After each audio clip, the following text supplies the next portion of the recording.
Right, we are ready to get started. My name is Meryl Fury. I am a registered nurse and I lead a nonprofit which is called Plant-Based Nutrition Movement. That is my husband, Jeff Nelson, right there. I'll tell you a little bit more about that. First, I want to give a really big thank you to Kelch Aviation Museum for inviting us and allowing us to do this presentation for pilots and piloting families today. Thank you, Pat Wheaton, wherever you are, and me and everybody else who's been helping us today. I also want to thank the MAC Flying Club for helping advertise and getting the word out to all the members. And I want to thank our nonprofit, which is Plant-Based Nutrition Movement, for providing food.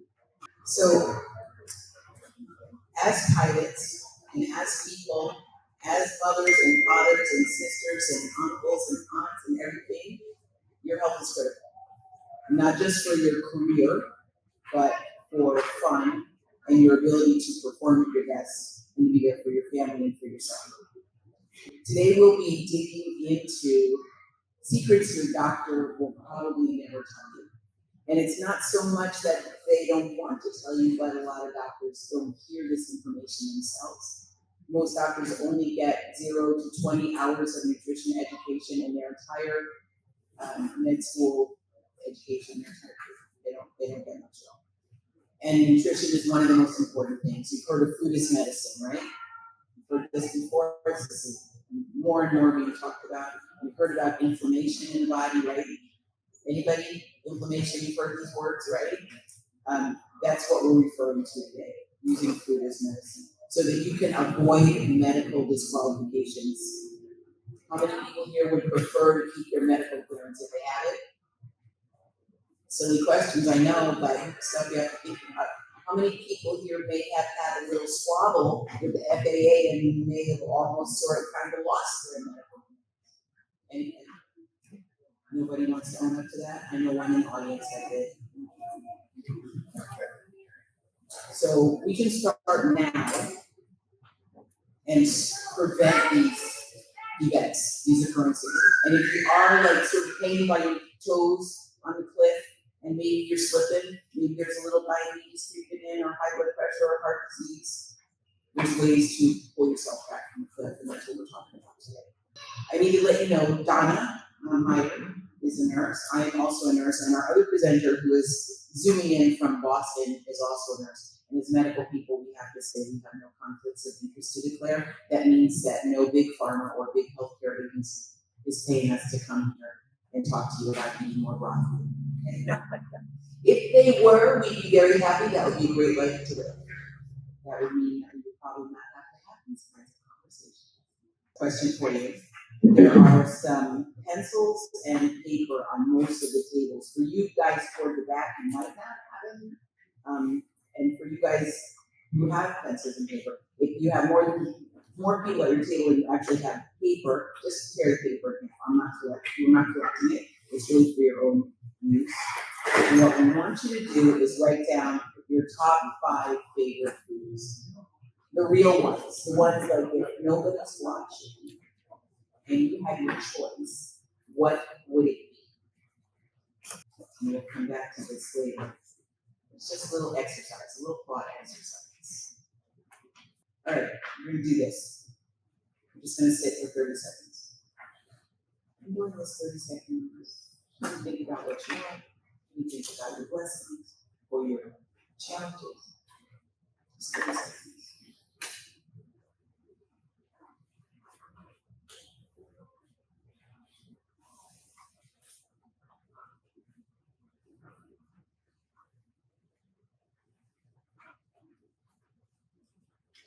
That's it. Time's up. 30 seconds. How many of you felt like that was a really long time? Thank you for answering.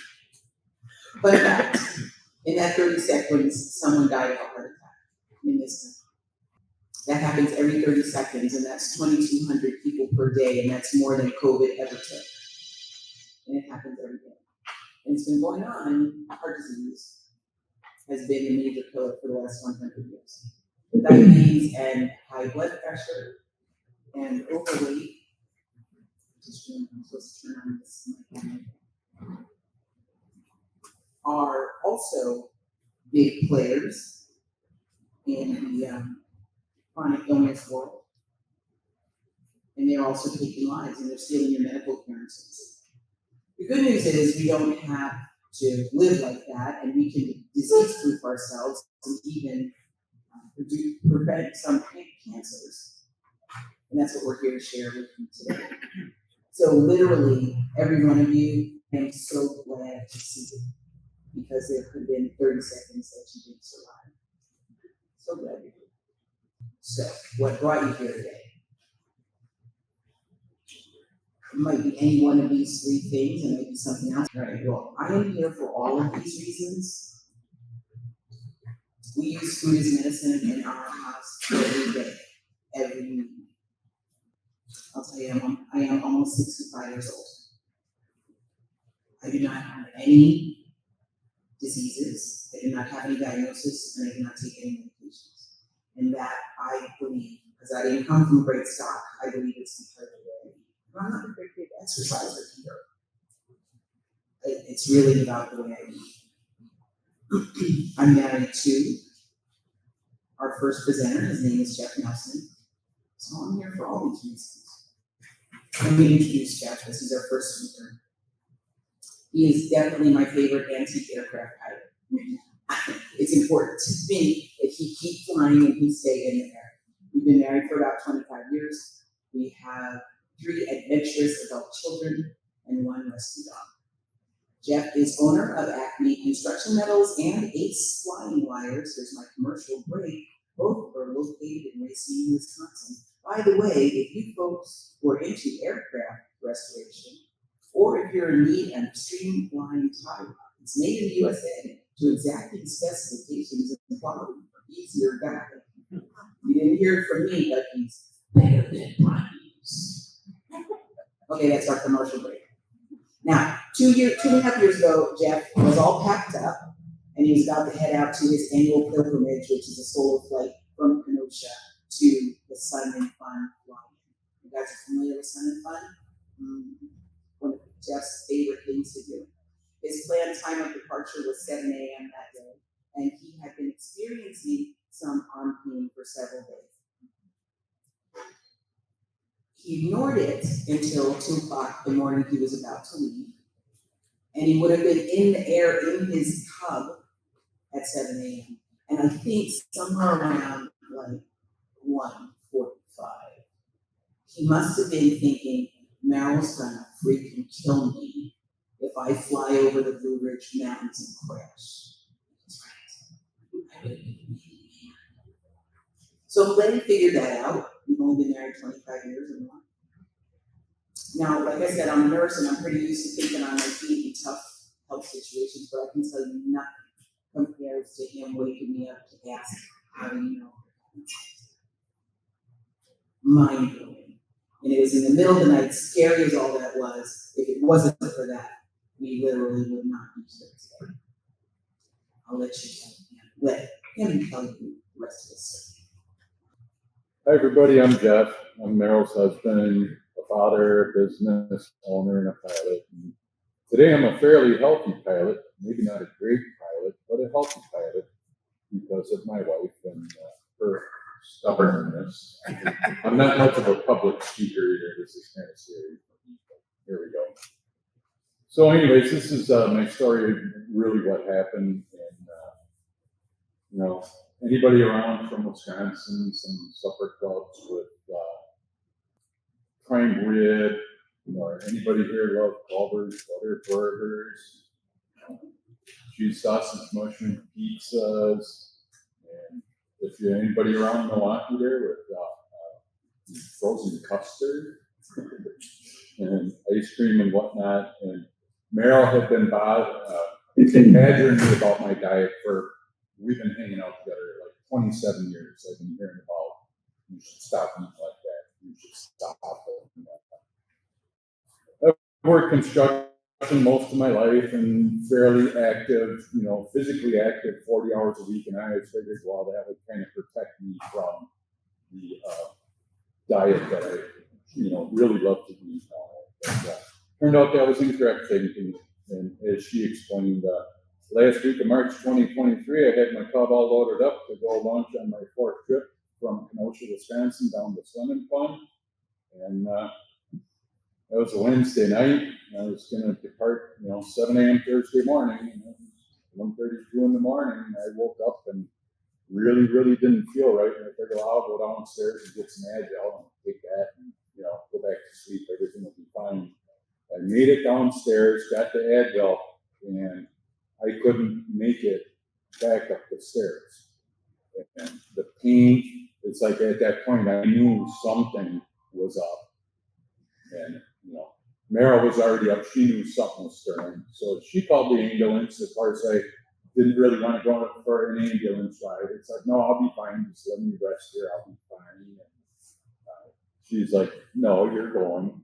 So I wound up, to the first trip was ambulance right to the local hospital, and they didn't have a cath lab there. And the nearest overnight cath lab was in Milwaukee. So it was a second ambulance trip for 45 minutes. And, early on the pain was a lot, but I don't really like taking kind of pain meds or anything, so I declined them. But the second ambulance ride up to Milwaukee, the pain was just so overbearing. It's okay, give me something. So they gave me a pretty good dose of fentanyl, and even a strong dose of fentanyl is just enough to take the pain off. They got me up to St. Luke's in Milwaukee, where there was a team waiting in the cath lab, and I was already prepped from the first hospital got me prepped.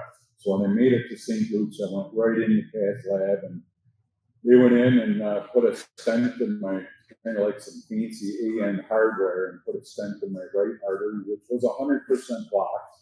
And it's amazing I didn't have more symptoms earlier than that. But that all went fine, and once they got that stent in there and opened up, I felt pretty good. I could tell right away it relieved a lot of, the pain and all that kind of went away.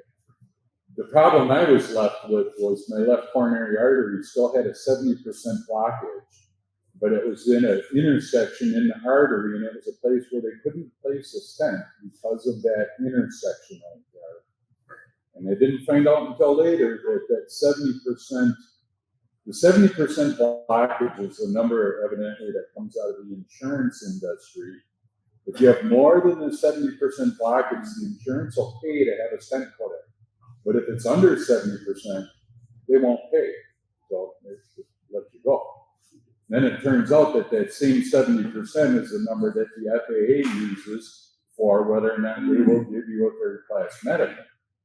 So my problem was, according to that report that night, I had a 70% blockage in my left coronary artery, and they were not going to issue me a third class. And of course, now Mosaic's changed a lot of the rules. At the time I had this happen, you had to get back to a third class medical to be able to get to the basic med. Once you have a disqualifying event, you have to get a third class to get back to the basic med. And that's what I wound up having to do. And I kind of went round and around with the FAA about imagery, and I had immediately started, really quit eating all animal products, went to a super low-fat diet, cut my cholesterol numbers by 2/3. As soon as my cardiologist allowed me to, I started working out, lost 43 pounds at the time, and I've been able to keep it all off. And I finally had to roll over and go back in the cath lab. The only way that the FAA was going to give me a third-class medical was that they did an invasive procedure. They go in there with a catheter and they measure the blockage to prove that it was under 70% by that time. And that was roughly 9 months had passed. And in that 9 months of proper diet and exercise, I was able to reduce that blockage to 50%. And a week and a half later, I was issued a third-class medical. So it worked. It's really, for me, it was a big part on Meryl's thing. And I'm kind of proof that even that a proper diet can actually reverse heart disease, blocked arteries, stuff like that. But it takes some dedication to the cause of taking care of yourself. And You know, we all know what kind of maintenance we do on our airplanes. Spare no expense, it's gotta be right. But when we look at our own health, you know, a lot of us, myself included, like, you know, that ain't gonna happen to me, that's the next guy. And I don't really wanna, you know, look at it too hard, but, after this episode, I actually take my diet pretty seriously, and I don't cheat on my diet. If I look at cheating on the diet, it'd be like shooting myself in the foot. So I adhere to it pretty well.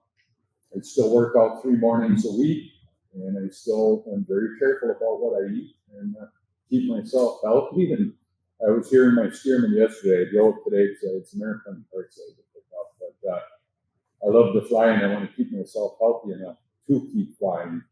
And so with that, I'll turn it over to the experts on who can really educate you on how to keep yourself healthy.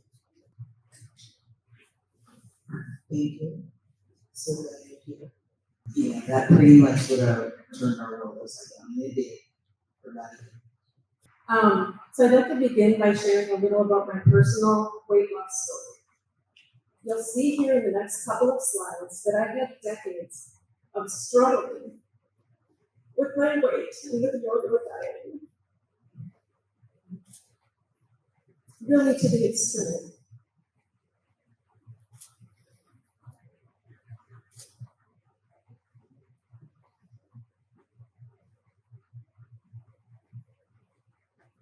Excuse me, I get a little choked up sometimes like that.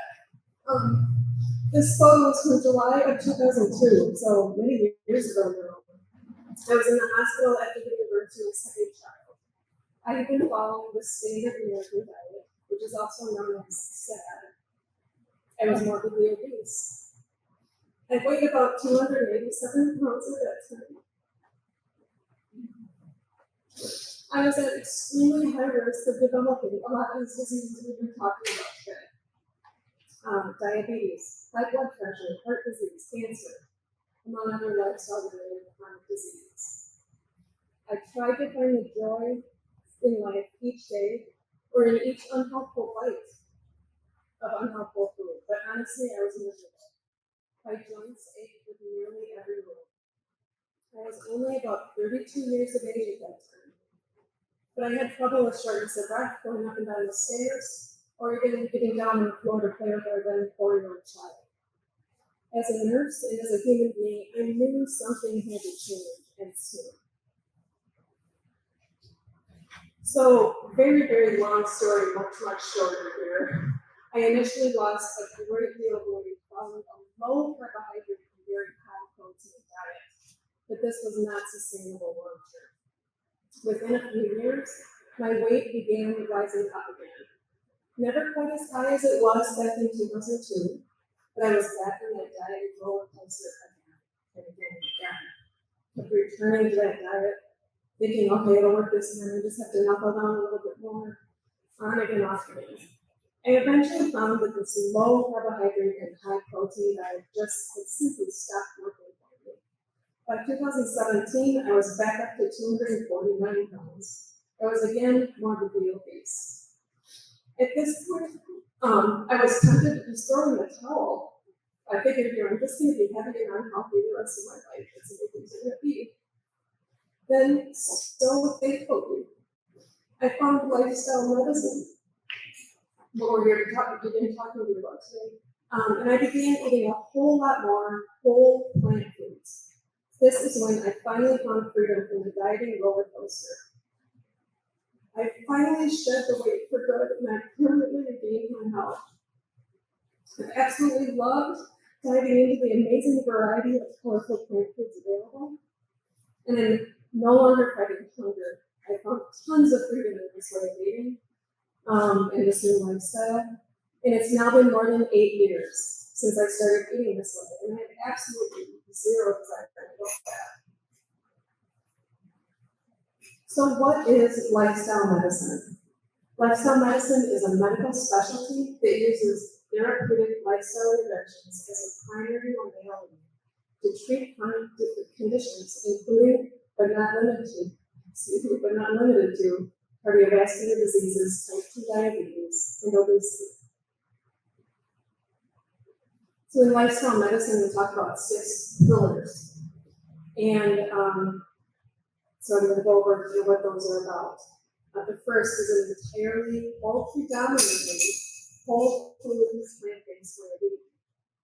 Second, regular physical activity, restorative sleep, avoidance of risky substances, managing stress, and positive social connection.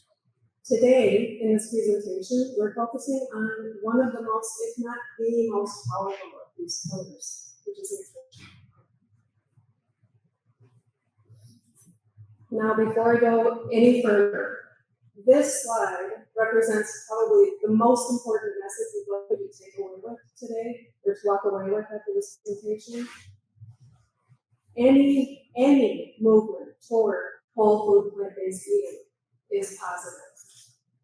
This does not have to be an all or nothing from the start sort of thing. You'll see what America eats, essentially the standard American diet on the left-hand foot there, with mostly tan and brown and muted colors, maybe some artificial colors thrown in there. Most of these foods being highly processed, deficient and stripped of nutrients, high in calorie density. Eating this way day in and day out, there's an increased risk for all sorts of lifestyle-related chronic diseases, like we've mentioned, obesity, type 2 diabetes, heart disease, and some cancers. Versus what you see on the right-hand plate, what we want to head towards, which is the whole food plant-based eating plan, with all of the naturally colorful and nutrient-filled plant foods. With this way of eating, you have decreased risk, and sometimes even reversal, as in Jeff's example, of these chronic diseases. You also benefit from improved energy and vitality. In eating predominantly or totally whole food plant-based, you gain so much more than you give up. You gain a plentiful array of amazingly colorful foods, increased energy, improved cholesterol levels, healthier weight, reduced inflammation, and reduced risk of chronic diseases. Again, our message here is any movement toward whole food plant-based eating is positive. Next, I'll explain a little bit more about what whole food plant-based eating is all about. So you've maybe heard a lot of talk about whole food plant-based, or especially here today, or plant-based eating, or that type of diet in the media, from friends and family. For instance, we're seeing more and more food products with plant-based this and plant-based that on the side of the package. This whole food plant-based way of eating has greatly improved my health and the health of countless others. A whole food plant-based diet, often abbreviated WFPB for short, is a diet centered on nutrient-dense whole plant foods. It's about excluding or minimizing processed foods, added sugars, and added oils. It's also about maximizing the healthiest foods on the planet: fruits, vegetables, whole grains, legumes, nuts, seeds, and mushrooms. So whole plant foods are foods that provide tons of textures and gobs of nutrients in their natural form. Food as nature intended, without excess processing, and, as luck may have it, without cholesterol. High in fiber, low in sugar, and most are low in fat, especially the least helpful saturated and trans fats. There's such a wide variety of fruits, vegetables, starchy vegetables, whole grains, beans, and legumes in the world of plant foods. Here on this slide, you'll see the concept of many voices, one theme. Though there's certainly a lot of confusion out there in the media about nutrition, the science is clear. Major medical organizations agree. For optimal health, we need to be eating more unrefined plant foods. Next, I'll touch on what it is about animal-based foods that can be so concerning for our health in comparison to the plant foods.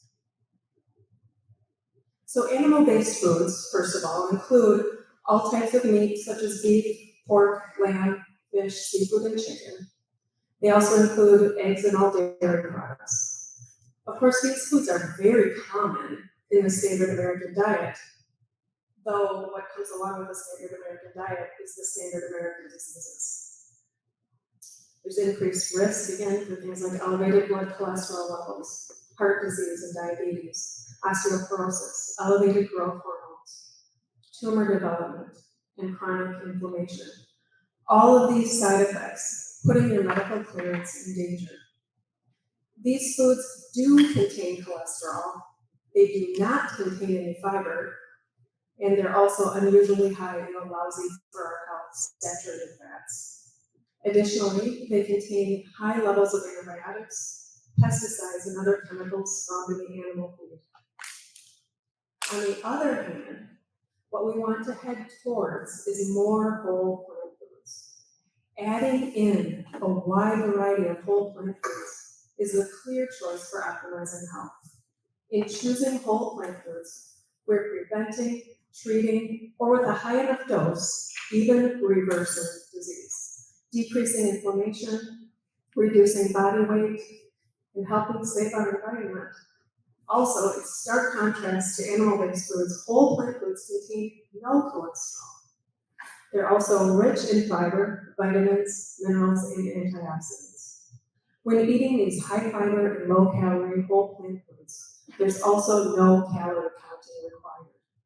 Regularly fighting against hunger can be a thing of the past. Next, I'll briefly share just a few more benefits of eating more plants.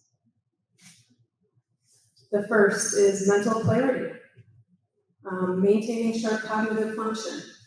Mental clarity and focus are crucial, obviously, for pilots. The anti-inflammatory and antioxidant properties of whole plant foods enhance brain function and reduce cognitive decline. Secondly, as Annie touched on earlier, type 2 diabetes is a significant risk for pilots, not just pilots, people all around the world. It's a growing concern. Fortunately, healthful plant-based foods can greatly improve insulin sensitivity, and in many cases, at a high enough dose, even reverse type 2 diabetes. And then also a main topic of today, cardiovascular health, or heart health. Your heart is your engine. Keeping it healthy ensures your career longevity.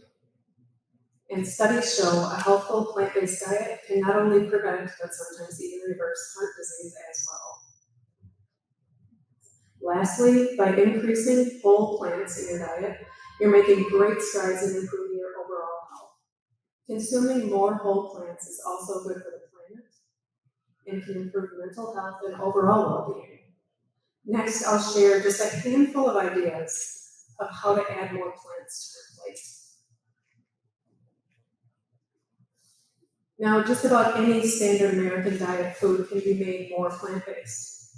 Again, just a handful of ideas here. There are tons more, many resources. But just to briefly introduce, on the left here, I have a tofu scramble that, a sort of a replacement for scrambled eggs made with tofu, something called nutritional yeast that adds sort of a cheesy umami flavor. There's lots of vegetables in this as well. Delicious, fantastic replacement. Baked potato. You think of like baked potato bar, piled with beans, salsa, cheese sauce, veggies, all sorts of veggies, soups and chilies, for snacks, veggies and hummus or veggies and salsa. And then one of my favorites is nice cream, which is an ice cream that's made starting with a base of a frozen fruit. Most often that's banana, and it's a very, very creamy way to make just absolute delicious dairy-free ice cream.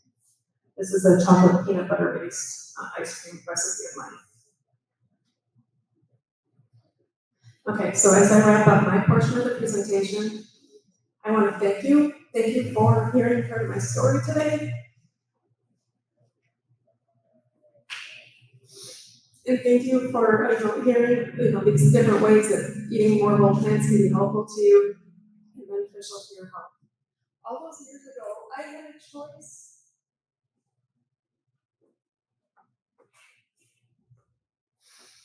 It was up to me to change the trajectory of my life. I have absolutely no regrets, and I'm so glad I found this way of living, so I can live it. Thank you.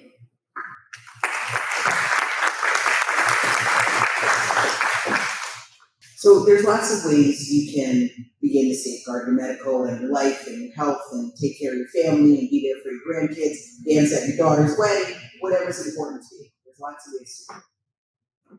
One of the ways that we find most effective, and by research and evidence proves literally this is the only diet, the only one that can prevent and reverse heart disease, high blood pressure, diabetes, some cancers, and the list goes on and on. Depression, anxiety, there's so many things that a whole food plant-based diet that's rich in fiber and antioxidants and micronutrients, things that haven't even been discovered yet, make a huge difference in a person's life. With that, big thank you, and we can take questions. Anybody has any questions? Happy. Yes. What's your opinion on is going to these plant-based products, but whether or not they should be organic? The question is, when going to plant-based products, whether or not they should be organic. So this is a big, it's a hot question, actually. Lots of people ask this question, so I think plant-based, and not please come on. Plant-based products by themselves are wonderful. Even better if you can get organic products, because then you're not getting all the pesticides, you're not getting the genetically modified. We don't know what that's going to be in 20 years. In the event, however, that the organic products are out of reach, maybe they're not available, maybe they're just too bloody expensive, plants are still the recommended choice. So if you have to choose between organically grown grapes and conventionally grown grapes, and you can't afford or you get to the organically grown, still go for it. I have nothing to add, that's exactly what I said. I choose sometimes the organic versus the conventional looks better in the store, and some days choose one versus the other for that reason. I would love to always choose organic, but I don't always. Another question? Yes. So I just noticed that starchy vegetables were on your list of things that are okay, but I know someone who's struggling with it on the edge of type 2 diabetes. I've been told to stay away from those. So what would be your? Might be too long of a discussion, don't too far into it, but one of the causes of diabetes and insulin resistance is us dumbing up our insulin receptor cells in our liver and muscle cells with too much fat. And when those get dumbed up, and then we eat a potato, for example, is the starchy vegetable, our blood glucose is going to shoot up. Absolutely. But when we start eating more healthfully overall and really lowering the fat for diabetes, then we're able to, the body starts to be able to get that blood glucose into the cell instead of having to stay in one stream. Clear enough. So starchy vegetables can be absolutely helpful. They're very, very filling, and so it can be a fantastic way to not overeat and to satiate hunger. Is that pretty clear? That answer your question? Yes. Okay. So I'll add one more thing and then I'll go to your question. Sometimes when you're already dealing with a particular health system issue, a health problem, right, this diabetes, you kind of have to go into the plant-based eating maybe stepwise, So maybe start with taking all the fat out first. And one of the things we recommend really early in the day is eliminating dairy products and cheese. Because cheese is the number one donor of saturated fat in our diet in this country. So we might recommend backing off the fat first and then going for the starchy vegetables. Yeah, so it doesn't scare people. Yeah, stepwise. Yeah. Yes. You and then you pick. Yes. No, I was just calling after you said that gumming up with that. I said, what makes you ungum? Yeah, taking the fat out of your diet. So, Do it by itself. yes, so the mechanism, so the mechanism beautifully built already into the body is that when you stop eating fat, the fat that is already inside the muscle cell and that's gummed up and won't allow insulin to do its job will clear once you stop eating fat. You know, start walking a little bit, start moving a little bit, you know. The body's amazing and it's on recuperative activities. I just want to add to it, isn't a no fat diet, it's a low fat diet. So there's plenty of fat in these whole fruits, vegetables, nuts, seeds, Avocados, guacamole. avocados, guacamole, and also. So I just wanted to emphasize that this isn't no fat. Yes. Can you summarize any thinking around combining this plant-based approach with the intermittent fasting lifestyle? Okay, so the question is combining whole food plant-based diet with intermittent fasting. That's the question, how you do that, or how Well, does I'd like does to it hear work? you speak to it. Okay, I actually do that. I do diet change like Jeff does airplanes. It's a lot of fun. About that. It's where I spend my time. So intermittent fasting basically is restricting the number of hours in a day that you eat, right? Most of us would think I eat from 8 o'clock in the morning till 8 o'clock at night, and it's an ongoing party with, you know, food and the nuts and seeds and bacon and whatever else we're eating, right? We eat for like a 12-hour window, and then we sleep, and then we start over again the next day. That's kind of what a lot of people do, right?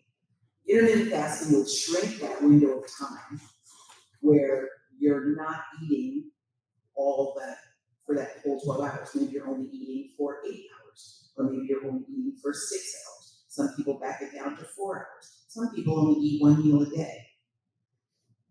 In the event that you're eating whole food plant-based, that is in fact what I do. I'll start eating maybe at 9 o'clock in the morning, 9:30, 10 o'clock maybe, and then I stop. I try to stop by 5. It's a little bit hard having to cook for somebody else and he comes in late, you know. So there is no conflict, right, with that. That's just, I'm just not eating all the time. I'm not eating for a long period of time. Maybe also buried in your question is making sure that you're getting enough of the nutrients in that time. Is that part of it? People sometimes wonder, am I going to get enough protein? That's probably the most common question we get. How do I get enough protein? As long as you're eating a widely varied diet of whole foods, so fruits, vegetables, nuts and seeds, beans and legumes, lentils, whole grains, and mushrooms.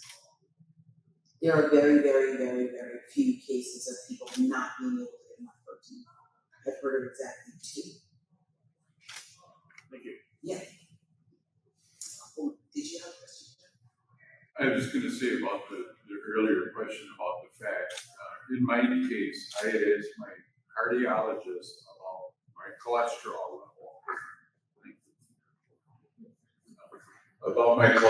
level. And my cardiologist told me it takes about 6 weeks with real dietary change to knock your cholesterol down. And in that 6 weeks, I was able to cut my cholesterol by 2/3, not using medications, no statins, just by eating what she told me to eat and not eating what she told me not to eat. So it's a big change can be effective if you're willing to kind of stick to it. Do what you really want to do to make that change.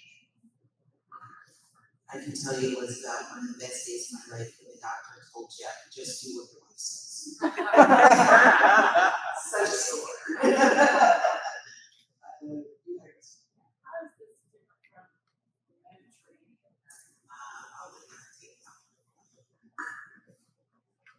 How does this differ from the Mediterranean diet?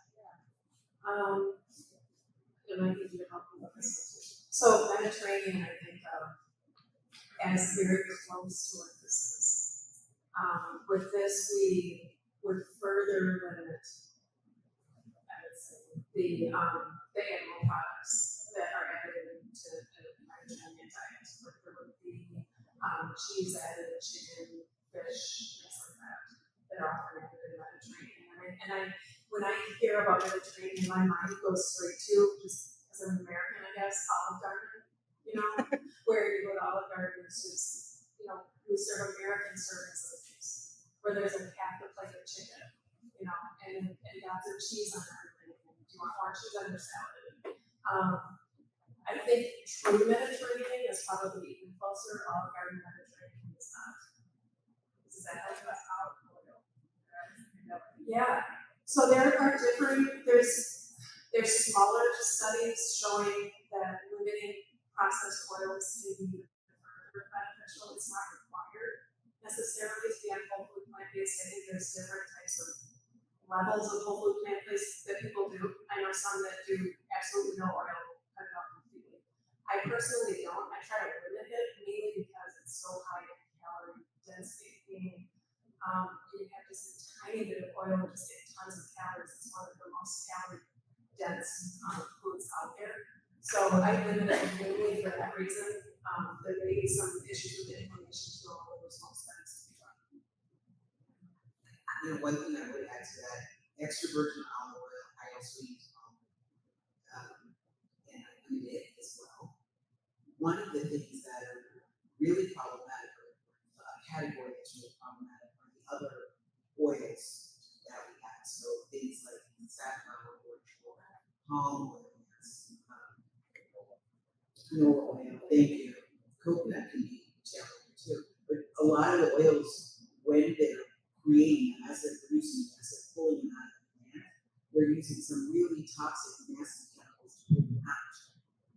And the oil, as it comes out, if you went to an oil factory, it's the most horrific smelling factory for food production. So it's not really food in its own way. So if you're going to choose to use an oil, we recommend cold pressed extra virgin olive oil. And not a whole lot. Coconut oil is great for your skin. Or maybe if you like to put oil in your hair. But otherwise, we don't. Other questions? Just a testimonial. I, Just a oh, testimonial. well, come up then. We have a testimonial. Oh, was there another question? Which oil is best? Oh, Okay, great. Which oil is best? Yes, extra No, virgin I'll olive oil. just give it back. Come over here because they can be in. Oh.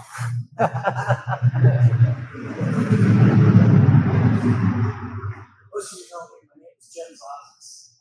My background, 70 years old. I retired from the airlines 6.5 years ago. When I retired from the airlines, I weighed 252. This time last year, I weighed 242. Now I weigh 184. My trajectory in life was going into type 2 diabetes. I was rapidly insulin resistant. I was moving rapidly into heart disease. I have a problem with calcification. It's not plaque, but I call it stone heart. My arteries are turning to stone. And we had to find a way to mitigate it, a way to increase it. The first thing that Doc said, you need to lose weight. Diet, exercise, weight. We called it DID. He said, start losing the weight. So change your diet.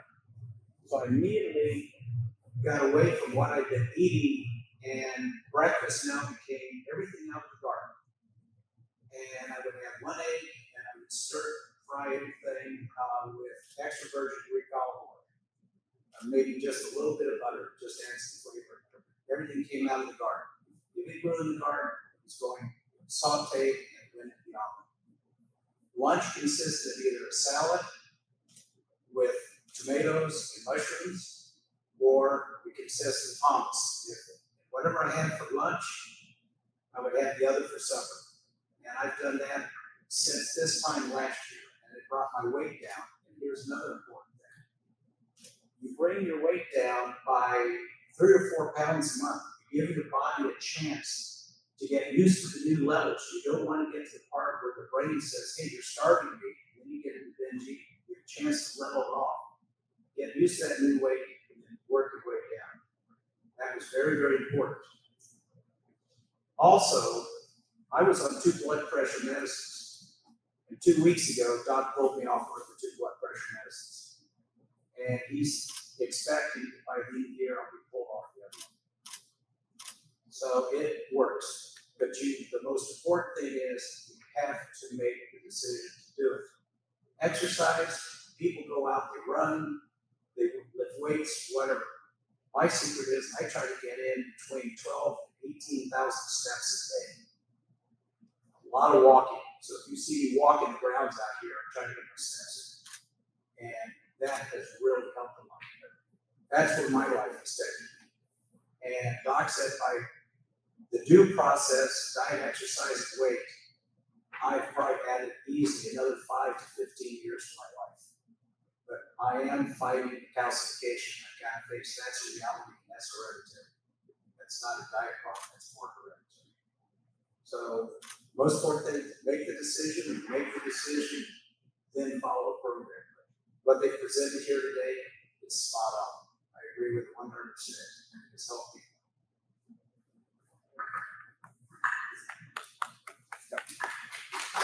That's a major accomplishment. Other questions, thoughts? Yes.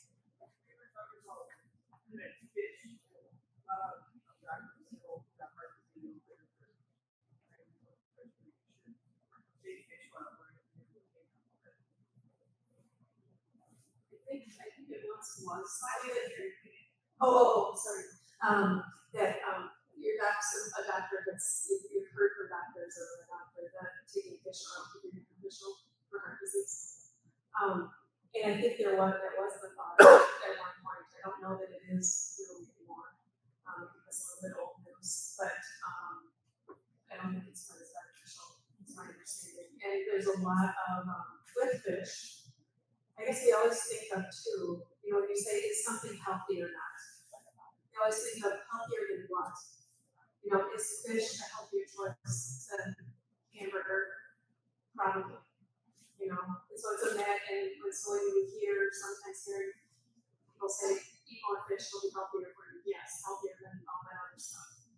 But even healthier than that is shifted to more the beans and tofu and things like that. So it's a choice. We each get to choose. I would add about fish. So there was a study done, how many years ago, 5, 6 years ago. I don't remember when I did it as well. Where they looked at fish from all levels of the ocean. So shallow swimmers, mid-level swimmers, bottom swimmers. Right? They looked at the level of contamination in the fish that they pulled out of the ocean. They found every single fish had plastic in it, had been consuming plastic, and then that plastic, of course, at some level is getting digested and becomes into the tissues of the fish. Our oceans are also contaminated by forever chemicals and other nasty things that humans pump into the ocean. So when it comes, we're not looking at what. And I know, and I have a choice. Jeff likes to joke that I'm ultimately going to stop eating altogether. That's his joke. I'm just going to live off sunlight and water, I guess. I don't know. But when I look at having a choice of what I'm going to put in my body today, if I can avoid forever chemicals, plastics, PCBs, mercury, altogether, I'll forego those. That's what I would say about fish.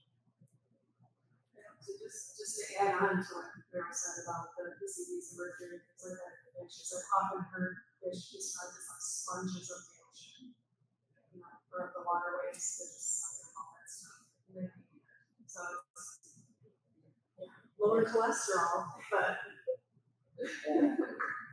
The nature of animals is that we eat what they call bioconcentrate the toxins and other chemicals in our tissues. It's just the nature of animals. And fish do have oceans. They choose not to. Yes. One thing I'd like to add in my diet,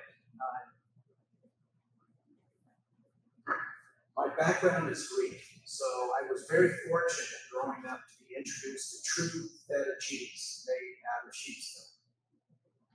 American feta, 90% of it is made with cow's milk. And the way it's digested in your body is totally different than having true feta, which is made out of sheep's milk or lamb's milk. The enzymes are different. So, and also the way it cooks is different. American feta, French feta, they're cow's milk. If you get true Greek feta or Syrian feta, look at the packaging, make sure it's sheep's milk or lamb's milk. It's every bit as good, but the way that the body digests it, the way it's processed through the body is different than what you have something from a cow-based product.